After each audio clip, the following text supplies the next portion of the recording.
And here we are. We are parallel to PS 96 along Waring Avenue. We're standing between Barker and Olinville. And we're celebrating a lot here. We are looking to the east and looking to the west. We're looking to the east because that's where the White Plains line is of the IRT. Most of us know that as the number 2 train line.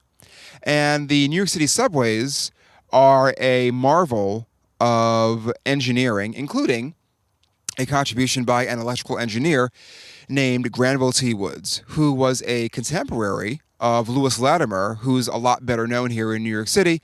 And of course, we know Lewis Latimer as the developer of the filament, the carbon filament for our light bulbs, a technology that was widely adopted by Thomas Edison and gave us inexpensive, reliable lighting for our homes early in the 20th century.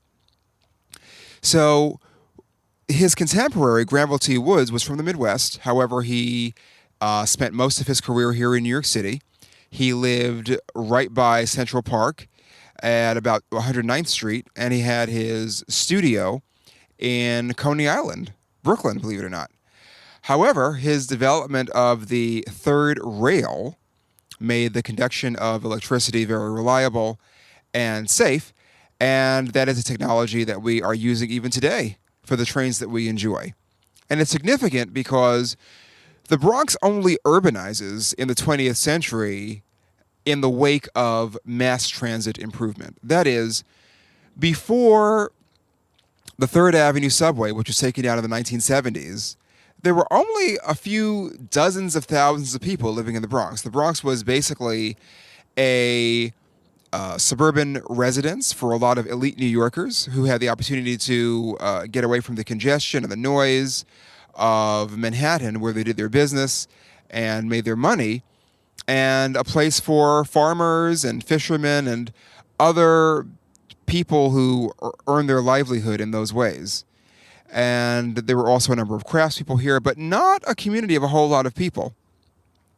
So the 3rd Avenue rail comes through, and that helps to urbanize the Bronx after the primary artery, which really makes the Bronx a place where people begin to look at for residential development and industrial development. And that was the New York and Harlem Railroad, which came through in 1840 at about the same time that Fordham, what became Fordham College, was established. So we want to tip our hats to Granville T. Woods for making his contribution to the transit systems, which allowed for tens of thousands, and actually at the time of this tour, over 1 million people living here. Because without mass transit, you don't get the urbanization of the Bronx.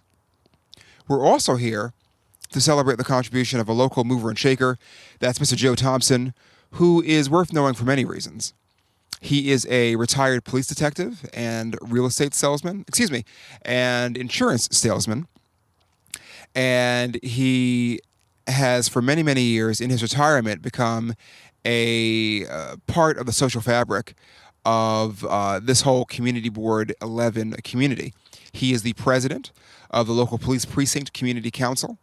He is one of the primary fundraisers and organizers for the Pelham Little League, which he sees as a way to show young people structure and get them excited about working together in teams and thinking about the value of the collective.